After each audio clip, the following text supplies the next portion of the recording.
Hello everyone, my self कीरा और आज की इस वीडियो के अंदर मैं एक्सप्लेन करने जा रहा हूँ लुकिज्म को। तो अगर तुमने व्यूक सेंसर वाली वीडियो देखी है तो उस वीडियो के अंदर उन्होंने जेम्स ली आर्क को पूरा कवर कर दिया था। तो आज की इस वीडियो के अंदर मैं जेम्स ली आर्क के बाद से कवर करना स्टार्ट करूंगा। नेक्स्ट आर्क का नेम है वन नाइट आर्क, एक रात की आर्क है ये भी। और चैप्टर के स्टार्टिंग में हमें कुछ लड़कियों को दिखाया था जो की रन अवे फैम वाली होती है, जिनको की जैकी रिक्रूट करके लाया होता है यहाँ पे बार के अंदर काम करवाने के लिए। और वो लोग आई होती है यहाँ पे जियो के पास कुछ कहने के लिए, और वो लोग कहती है की हम लोग की रिक्वेस्ट है की हम लोग जॉब को क्विट करना चाहते हैं। तो जियो पूछता है कि क्यों, तो वो बताते हैं कि शायद ये वाला वर्क हम लोग के लिए नहीं बना है। और वो लोग ये सब बात बोलते हुए रो भी रहे होते हैं कि हम लोग के लिए ड्रिंक करना काफी ज्यादा मुश्किल है एंड सारी रात काम करना भी काफी ज्यादा मुश्किल है। और उन लोग की सब रोने धोने वाली बात जियो देख रहा होता है, नोटिस कर रहा होता है एंड काफी ज्यादा गुस्सा भी होता है वो। तभी यहाँ पे एक मैनेजर आता है जियो के रूम में जहाँ पे ये सब लड़कियां होती है और जियो होता है। और जियो उन लड़कियों से कहता है कि तुम लोग जॉब छोड़ सकती हो। तो उनमें से खुश हो जाती है और कहती है पक्का। और फिर जियो पूछता है कि तुम लोग यहाँ पे टोटल कितने लोग हो। तो बताती है कि हम लोग यहाँ पे 7 लड़कियां हैं। और फिर जियो उस मैनेजर का मुंह पकड़ के कहता है कि मैं चाहता हूँ तुरंत के तुरंत यहाँ से सारी 7 लड़कियां बाहर चली जाएं। जिसको देखने के बाद ये लड़कियां भी काफी ज्यादा शॉक हो जाती है कि जियो कैसा है। और फिर हमें दिखाया जाता है कि वो मैनेजर शायद इन लड़कियों को पीट रहा होता है एंड वो लड़कियां गिड़गिड़ा रही होती है कि हम लोग यहाँ पे काम करेंगे, प्लीज हमें मारिए मत, हम लोग वापस घर जाने की भी बात नहीं करेंगे अब से। और फिर हमें स्कूल का सीन दिखाया जाता है जहाँ पे जे बोल रहा होता है कि अच्छा तो तुम लोग को जेम्स ली क्रू के बारे में जानना है। और ये और कोई नहीं डैनियल, जैक और एली होते हैं। तो डैनियल जेस से पूछता है कि तुम्हें उन लोग के क्रू के बारे में पता है। तो जेस कहता है ऑफ कोर्स, उन लोग का एक बंदा स्कूल में आया था और पूरी बर्न नकल को कूट के चला गया। और यहाँ पे वो नंबर 2 चैनिंग की बात कर रहे हैं। तो डैनियल पूछता है कि क्या इसके बारे में वास्को को पता है। तो जेस कहता है नहीं, और मैं तुम लोग को भी यही सजेस्ट करूंगा कि वास्को को इसके बारे में नहीं पता चलना चाहिए। तो डैनियल पूछता है कि ऐसा क्यों, वास्को अगर जानेगा तो उस बंदे को कूट देगा। तो जेस कहता है कि नहीं, मैं ऐसा नहीं चाहता हूँ, मुझे पता है वो उन बंदों को कूट देगा, पर मैं ये नहीं चाहता कि वास्को वही चीज देखे बर्न नकल्स के साथ जो कि वो बचपन में फेस कर चुका है। हमने वास्को के पास में देखा था कि वास्को के भी बॉडी पे लोग ऐसे ही पेन वगैरह से या पॉइंटेड चीजों से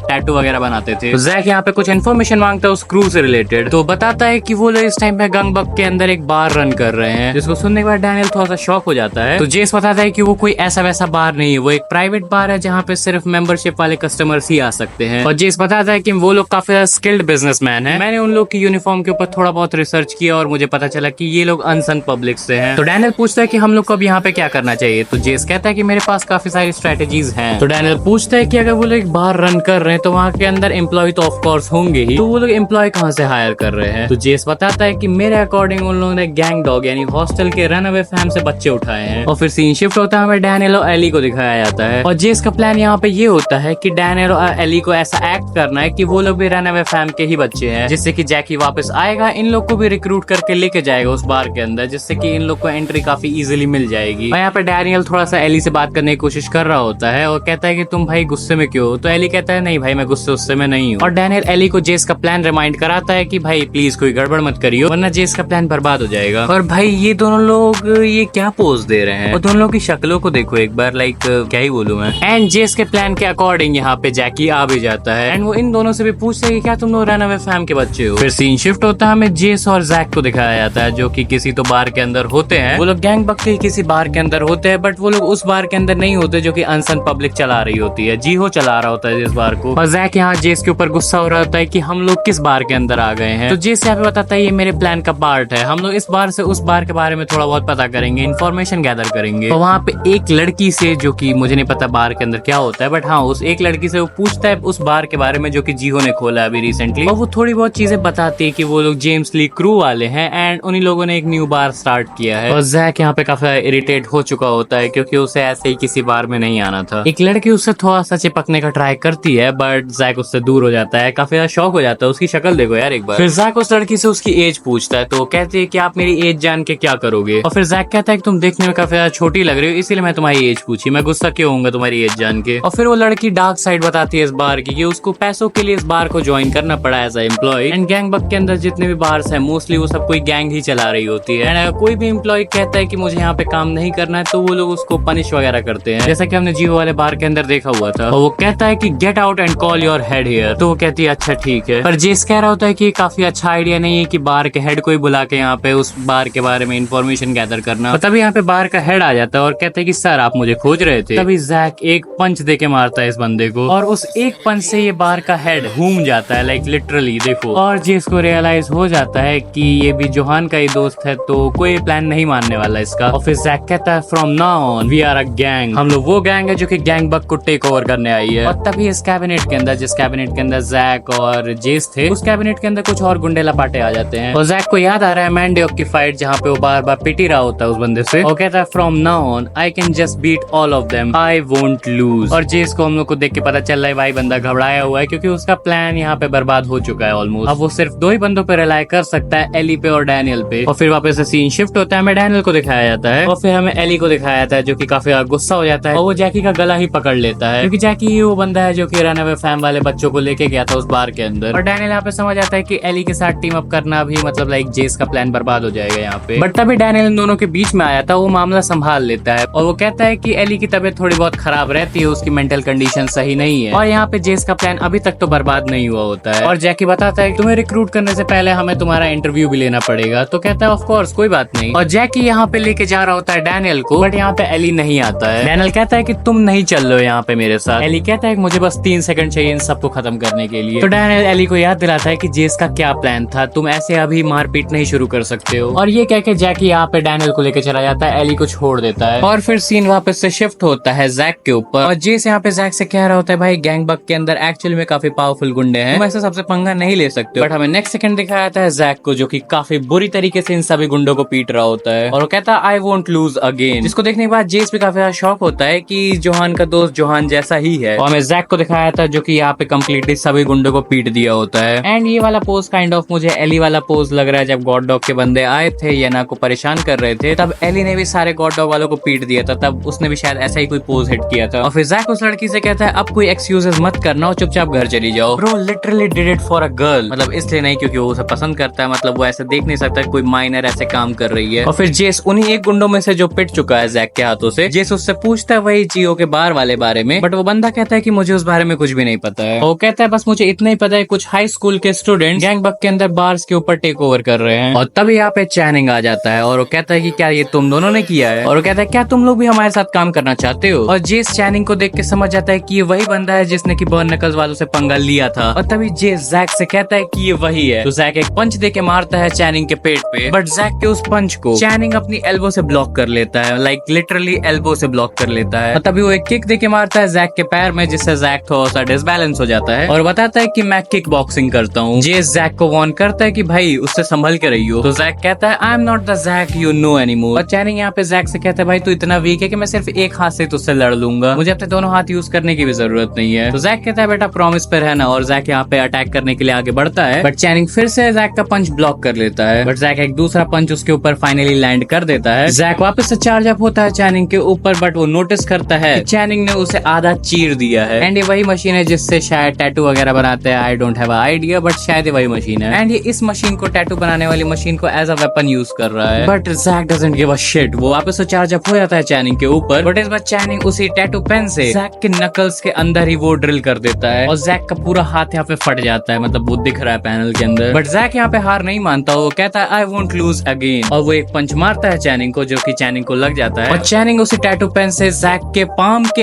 अंदर ही छेद कर देता है, लाइक ये देखो। बट स्टिल जैक नहीं हार मानने वाला इस बार, उसे जीतना है इस बार किसी भी हाल में। बट चैनिंग एक नी दे के मारता है जैक के मुंह, जिससे कि जैक रोने लगता है क्योंकि वो समझ जाता है कि वो यहाँ पे भी हारने वाला है। एंड फिर थोड़े टाइम बाद का सीन दिखाया जाता है जहाँ पे जैक कम्प्लीटली हार चुका होता है। जेस चार्ज अप होता है चैनिंग के ऊपर, बट जब जैक नहीं जीत पाया चैनिंग के अगेंस्ट, तो जेस क्या ही जीतेगा। और चैनिंग जेस से कहता है कि भाई अनसन के अंदर जो भी बच्चे ऐसे होते हैं जो काफी पढ़ाकू टाइप होते हैं, उनके बॉडी पे टैटू जरूर होते हैं, और तू भी मुझे उनमें से ही एक लग रहा है। बेसिकली चैनिंग ये कहना चाह रहा है कि वो जेस की बॉडी के ऊपर अब टैटू बनाएगा। और जेस कहता है कि भाई तू वास्को से मत मिल जाइयो वरना तेरा क्या होगा मुझे भी नहीं पता है। तो चैनिंग जेस से पूछता है कि तुम बर्न नकल्स से हो, तब तो तुम्हारे साथ और भी मजा आएगा क्योंकि अब मैं वास्को से मिलने वाला हूँ लगता है। फिर सीन शिफ्ट होता है, हमें जैकी और डैनियल को दिखाया जाता है और जैकी डैनियल से कहता है कि यही है अपना हाइड आउट। और डैनियल यहाँ पे मन में यही सोच रहा होता है कि फाइनली वो जियो से मिलने वाला है। और डैनियल के अंदर घुसते ही लड़कियां और लाइक सब लोग फिदा हो जाती है उसके ऊपर, और वो एक रूम के अंदर घुसता है इंटरव्यू देने के लिए, और वो एक्सपेक्ट तो जियो को कर रहा था यहाँ पे, बट यहाँ पे डेरिस होता है। और भाई ये बंदा क्या कर रहा होता है यहाँ पे, और डैनियल भी ये देखने के बाद डोर बंद कर देता है एंड बाहर आ जाता है। फिर हमें एली को दिखाया जाता है जो कि कहता है सॉरी जेस, सॉरी डैनियल, बट मैं भी वहाँ पे आ रहा हूँ। बट तभी एली को कोई रोक लेता है, यहाँ पे कोई बाइक आई होती है यहाँ पे, और वो कहता है भाई तुझे वहाँ पे नहीं जाना चाहिए। एली पूछता है कि तुम कौन हो, और कहता है भाई मैं वो बंदा हूँ कि अगर यहाँ पे कुछ भी बड़ा होता है तो वो मेरे ऊपर खतरा आ जाएगा। और कहता है मैं इसीलिए नहीं चाहता कि हॉस्टल इस सब में इंटरफेयर करे। और एली यहाँ पे उस बंदे से कहता कहता है कि तू भी उन्हीं पब्लिक में से एक है क्या, मतलब वो यहाँ पे अनसन पब्लिक को रेफर कर रहा होता है। और एली कहता है बेटा ट्राई करके देख ले, मैं नहीं रुकने वाला। और वो बंदा अपना हेलमेट उतारता है और कहता है भाई यार ये सेकंड जनरेशन वाले बहुत ज्यादा रूड हो गए लगता है। और ये और कोई नहीं जेम्स ली होता है, यानी कि वो डीजी होता है। एली एक पंच थ्रो करता है डीजी के ऊपर, बट डीजी उसे काफी आसानी से डॉज कर लेता है। अब मुझे नहीं पता मैं इसे डीजी बोलूं कि जेम्स ली बोलूं, बट अभी के लिए मैं इसे डीजी ही बोलूंगा। एली एक और अटैक थ्रो करता है डीजी के ऊपर, जिसको कि डीजी डॉज कर लेता है और कहता है यार तुम काफी ज्यादा इंप्रूव कर लियो। एली मन में यही सोच रहा होता है कि ये तो काफी ज्यादा फास्ट है, डैनियल की तरह या डैनियल से ज्यादा ही। डीजी कहता है बेटा शांत हो जा, मैं तेरी ही साइड हूँ, मैं कोई दुश्मन नहीं हूँ। और डीजी बताता है कि भाई मैं जेम्स ली हूँ। और इसको सुनने के बाद एली की भी फट जाती है यहाँ पे। और एली और जेम्स ली के बीच में जो भी बात हुई होगी वो हमें तो नहीं दिखाई जाती, but at the end James कहता है मुझे लगता है तुम मेरी बात समझ गए हो भाई, और मुझे पता है कि तुम भी वो नहीं चाहते, उसका कंक्लूजन क्या होगा। तुम्हें जाना है तो तुम जाओ, बट जो भी होगा उसके जो भी कॉन्सिक्वेंसेस होंगे वो तुम ही हैंडल करना। और एली भी यहाँ पे काफी ज्यादा डर जाता है, लाइक पहली बार एली के चेहरे पे मैं डर देख रहा हूँ। और भाई डीजी अपनी बाइक पे बैठ के यहाँ से चला जाता है। फिर सीन वापस से जैक के ऊपर शिफ्ट होता है, जो कि कहता है मैं वापस से हार गया, ऐसा नहीं हो सकता। और जैक उठता है और वो देखता है कि सामने वास्को खड़ा होता है। और जैक कहता है कि इसको पता कैसे चला कि हम लोग यहाँ पे हैं, ये तो जीपीएस ट्रैकर है, वो भी कपल्स के लिए, तो ये जेस और वास्को के पास क्यों है। फिर हमें वास्को का चेहरा दिखाया था जो कि काफी ज्यादा रेज में होता है। और जैक सोचता है कि वास्को क्या देख के काफी ज्यादा गुस्सा है। और फिर वो भी थोड़ा आगे आता है और वो देखता है जेस की हालत जो कि काफी ज्यादा बेकार हो चुकी होती है। बट जेस ने यहाँ पे कैल्विन क्लेन की चड्डी पहनी होती है। और जेस की ये कंडीशन देखने के बाद वास्को काफी ज्यादा चिल्लाने लगता है कि ऐसा नहीं हो सकता, और वो जेस को पकड़ के यहाँ पे रोने लगता है। फिर हमें वास्को और जेस का एक फ्लैशबैक दिखाया जाता है, जहाँ पे जेस कहता है कि वास्को जब कोई काफी ज्यादा पेन में होता है तो उसके आंखों से ब्लड आता है, लाइक ब्लड वाले टीयर्स आते हैं। तो वास्को कहते हैं वो अच्छा। और हमें वापस से प्रेजेंट का सीन दिखाया जाता है, जहाँ पे वास्को की आंखों से ब्लड वाले टीयर्स ही आ रहे होते हैं। और फिर वापस से हमें डैनियल को दिखाया जाता है, जो कि कहता है सॉरी मैं गलती से गायब हो गया था, क्या हम लोग अपना इंटरव्यू स्टार्ट करें। और उसके पीछे से डेरेस आता है, वो कहता है भाई तू क्या बात कर रहा है, इतना नर्वस क्यों है। और फिर हमें डैनियल को दिखाया जाता है जो कि ऑब्वियसली नर्वस होगा, डेरेस ने उसे पकड़ के रखा है भाई, और कैसे पकड़ा है वो तुम देख सकते हो। और डेरेस डैनियल से पूछता है कि भाई तू पियानो बजाता है, और फिर वो अपनी फिंगर से लाइक डैनियल की बॉडी पता नहीं क्या ही कर रहा होता है, डिंग डिंग डिंग। तब डैनियल उठ के खड़ा हो जाता है और कहता है कि एक्सक्यूज मी, यहाँ का बॉस कौन है, कौन इंटरव्यू लेने वाला है। और फिर डेरेस कहता है लगता है भाई तुम्हारे साथ कुछ ज्यादा ही खेल लिया, थोड़ा सीरियस होने का टाइम आ गया है। और तभी यहाँ पे डैनियल काफी सारे लोग घेर लेते हैं और कहते हैं डैनियल पार्क, जियो ने हमें तुम्हारे बारे में बताया था, उसने ये भी बताया था कि तुम यहाँ जरूर आओगे। तो डैनियल समझ जाता है कि वो एक ट्रैप के अंदर फंस चुका है यहाँ पे। और डेरेस यहाँ पे एक बर्थडे कैप अपने सर के ऊपर लगा लेता है और कहता है कि आज मेरा बर्थडे है एंड तुम यहीं पे मरने वाले हो। डैनियल एक पंच एक बंदे को मार के आगे भाग रहा होता है, बिकॉज़ उसे यहाँ पे अभी कोई फाइट नहीं लेनी है, उसे जियो के पास जाना है जल्द से जल्द। और तभी वो गेट खोलता है एंड सामने होता है हडसन, अनसन पब्लिक का फर्स्ट नंबर वाला, जो कि एक पंच में डैनियल को काफी दूर फेंक देता है। और हडसन डैनियल से कहता है भाई तू पहला बंदा है जो कि खड़ा है मेरे पंच को ब्लॉक करने के बाद। लाइक हडसन का पंच काफी ज्यादा स्ट्रॉन्ग होता है, लाइक सही में काफी ज्यादा स्ट्रॉन्ग होता है, पीछे जितने बंदे होते हैं वो सब गिर गए होते हैं। डैनियल सोच रहा होता है कि ये कौन सी मार्शल आर्ट यूज कर रहा है, क्या ये बॉक्सिंग है, बट ये बॉक्सिंग से थोड़ी सी अलग है। और वो समझ आता है कि ये क्योकुशिन कराटे है। हडसन एक और पंच ट्राई करता है डैनियल के ऊपर मारने का, बट डैनियल उसे डॉज कर लेता है। और फिर डैनियल देखता है उस पंच के डैमेज से वॉल में होल हो गया होता है। और फिर डैनियल हडसन से कहता है भाई अगर तू क्योकुशिन कराटे यूज कर रहा है तो मैं तेरे से भी ज्यादा स्ट्रॉन्ग पर्सन से फाइट कर चुका हूँ, एंड वो यहाँ पे गन की बात कर रहा होता है। और फिर हडसन रिवील करता है कि भाई ये कोई मार्शल आर्ट नहीं है, ये सिर्फ ट्रेनिंग से मैं पाया हूँ इतनी ज्यादा स्ट्रेंथ। और कहता है मैंने सिर्फ अपनी फिस्ट ट्रेन की अभी तक। और डैनियल भी यही सोच रहा होता है, सिर्फ ट्रेनिंग से, सिर्फ फिस्ट की ट्रेनिंग से इतना ज्यादा स्ट्रॉन्ग है ये बंदा। और हडसन एक पंच मार रहा होता है डैनियल को, जो कि डैनियल तो डॉज कर लेता है, बट डैनियल के पीछे कोई बंदा होता है उसे लग जाता है। और भाई उसकी मुंह की हालत देखो। और डैनियल समझ जाता है कि इस बंदे के साथ ऐसे क्लोज रेंज में फाइट नहीं करनी चाहिए, डिस्टेंस मेंटेन रखना चाहिए। बट डैनियल इतना सोच रहा होता है, बट वो रूम के एक कॉर्नर पे आ जाता है जहाँ पे अब उसके पास कोई एस्केप नहीं है, और हडसन उसके सामने ही होता है। हडसन एक पंच थ्रो करता है वापस से डैनियल के ऊपर, डैनियल उसे ब्लॉक कर लेता है, डॉज नहीं करता, उतनी जगह में वो कहाँ ही डॉज कर पाएगा उसे। और हडसन डैनियल को प्रेस कर रहा होता है कि भाई तू पहला बंदा है जो ब्लॉक भी कर लिया और अभी भी खड़ा हुआ है। डैनियल मन में सोच रहा होता है भाई मेरी हड्डियां टूट रही हैं, कुछ ऐसा फील हो रहा है मुझे इस टाइम पे। हडसन अपने पंच को थोड़ा एक्सटेंड करता है, जिससे डैनियल की क्या हालत होती है, भाई वो बंदा दीवार में घुस जाता है कुछ ज्यादा ही। और हडसन कहता है भाई मेरे लेफ्ट पंच को तो तुम हैंडल कर ले रहे हो, बट मुझे नहीं पता कि तुम मेरे राइट पंच को भी हैंडल कर पाओगे कि नहीं, मतलब इसका राइट पंच लेफ्ट वाले से भी काफी ज्यादा स्ट्रॉन्ग है। हमने लेफ्ट वाले को भी जस्ट देख लिया भाई वो क्या कर सकता है। डैनियल यहाँ पे यूज करता है 1 इंच पंच को, जिससे कि वो हडसन को ही दूर फेंक देता है। और डैनियल वापस से चार्ज अप हो रहा होता है हडसन के ऊपर, वो डेरेस के मुंह पे अपना पैर रख के जंप लेता है हडसन के ऊपर अटैक करने के लिए। वो एक किक प्रिपेयर भी कर लेता है, बट डेरेस उस किक को पकड़ लेता है और कहता है honey where are you going. भाई ये बंदा